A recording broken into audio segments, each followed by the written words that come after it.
2022년 6월 셋째 주인 오늘은 지난 한 주간 호주에서 가장 이슈가 된 뉴스를 소개해 드리도록 하겠습니다.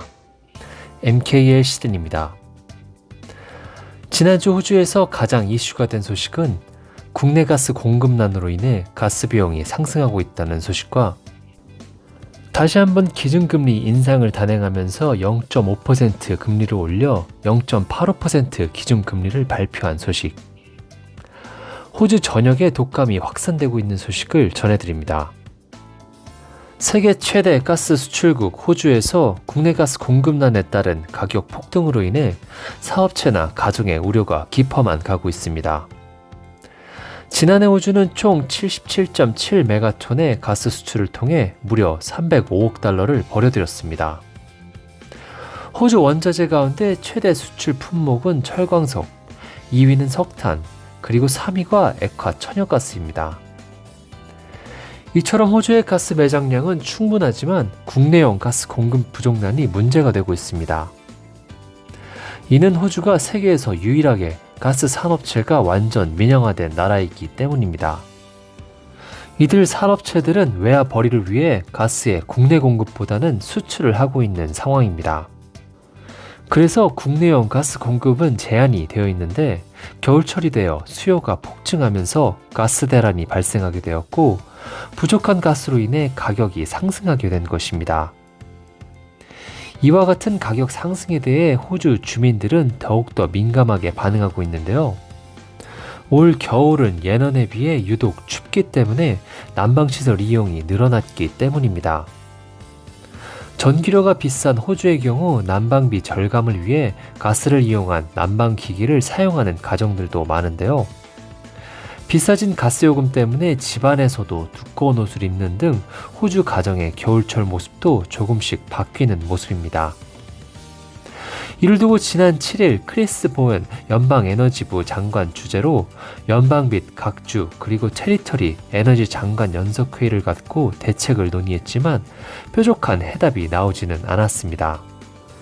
연방 에너지부 장관은 당장 국내 가스 공급량 확대를 위해 관련법을 개정해도 현실적으로 내년부터나 국내 가스 공급량이 증대될 수 있다라는 입장인데요. 즉 당장 가스 공급 증대를 통한 가격 안정은 불가능하다는 뜻입니다. 실제로 전임 자유당 연립정부도 국내용 가스 공급 확대를 위한 새로운 정책을 도입했지만 러시아의 우크라이나 침공 사태 등 다양한 요인으로 인해 국내 가스 공급이 증대되지 않고 있는 실정입니다. 호주는 2020년 11월부터 올해 4월까지 사상 최저금리인 0.1%를 유지했었는데요. 호주 중앙은행은 치솟는 물가를 잡기 위해 지난달 기준금리를 0.25% 인상하며 0.35% 기준금리를 기록했었습니다. 하지만 한 달여 만에 이를 다시 한번 인상했는데요. 이번에는 예상보다 높은 0.5%를 인상하며 20년 만에 최대 인상폭을 기록하여 0.85%의 기준금리를 발표한 가운데 가계대출 및 생활비 지출 증가에 대한 걱정이 커지고 있습니다. 이번 인상을 두고 RBA 이사회는 팬데믹 기간 동안 호주 경제를 돕기 위해 시행되었던 특별 자금 지원 철회에 한 걸음 더 나아간 조치라는 입장인데요. 앞으로 수개월 동안 호주의 통화 정책 상태를 정상화하는 과정에 추가적인 조치를 취할 것이라고 밝혔습니다. 이번 금리 인상이 발표되면서 주요 은행들도 일제히 움직이고 있는데요. 대부분 은행들은 금리 인상분을 대출자에게 전가하는 조치를 발표했습니다. 웨스트팩 은행이 가장 먼저 변동금리를 0.5% 인상하는 안을 통과시킨 데 이어 커먼웰스뱅크, ANZ, NAB도 뒤이어 변동주택담보대출금리를 0.5% 인상한다고 발표했습니다. 이는 곧 호주인들의 생활비 압박으로 이어질 전망인데요. 평균 33만 달러의 주택담보대출 잔액이 남아있는 주택 소유자들은 매달 87달러를 내었던 원리금을 한 달에 157달러로 거의 2배 가까이 내야 할 것으로 보입니다. 그리고 25년간 50만 달러의 대출이 있는 경우 월 133달러, $100만 상당의 대출자는 월 $265가 추가 지불돼야 하므로 가계의 재정 압박이 커질 것으로 전망되고 있습니다. 한편 짐 찰머스 재무장관은 호주 주택 소유자들이 2000년 이후에 가장 큰 폭의 금리 인상 때문에 금리가 0.85%까지 인상됨은 매우 힘든 소식이라고 밝히며 정부가 호주인들에 대한 물가 압력을 완화하기 위해 할 수 있는 일을 할 것이라면서 생계비 부담 완화 정책이 10월 정부 예산안에 포함될 것임을 시사했습니다. 예산안에는 차일드 케어 및 의약품에 대한 정책을 포함하는 지원 패키지가 있으며 에너지 비용 증가와 실질 임금에 대한 장기적인 하락 압박을 완화하기 위한 정책이 있을 것이라고 밝혔습니다. 한편 연방은행은 이번 금리 인상이 생활비 상승에 크게 부담을 주지 않을 것이라는 입장인데요. 많은 가게들이 주택담보대출 상한에 대해 상당히 앞서가고 있으며 재정 스트레스는 낮고 감소하는 추세를 보여준다고 설명했습니다. 또한 지금까지 기존 부채에 대한 낮은 이자율과 잡키퍼와 같은 소득에 대한 상당한 정책적 지원으로 인해 팬데믹 기간 저축이 증가함에 따라 자본에 여유가 있는 상태라고 분석했습니다. 한편 경제학자들은 7월에 금리가 더 오를 것으로 예측하고 있습니다.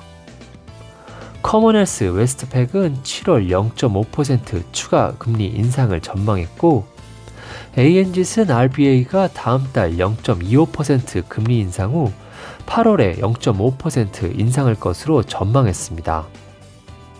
일각에서는 내년 말까지 기준 금리가 2.5%로 인상될 수도 있다는 전망이 나오고 있는데요.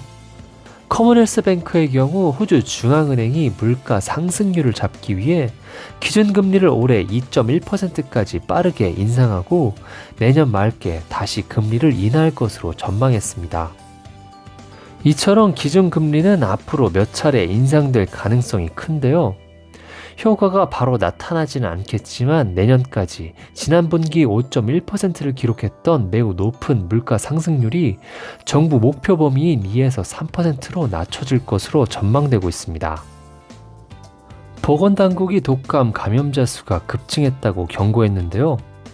지난 5월에만 약 65,770명이 독감에 걸렸고 이는 2019년 기록의 2배에 달한다고 발표했습니다. 6월 5일 기준으로 올해 호주에서만 88,000여 명이 독감에 걸렸으며 이 중 47,800여 명은 지난 2주 동안 감염된 사람들입니다.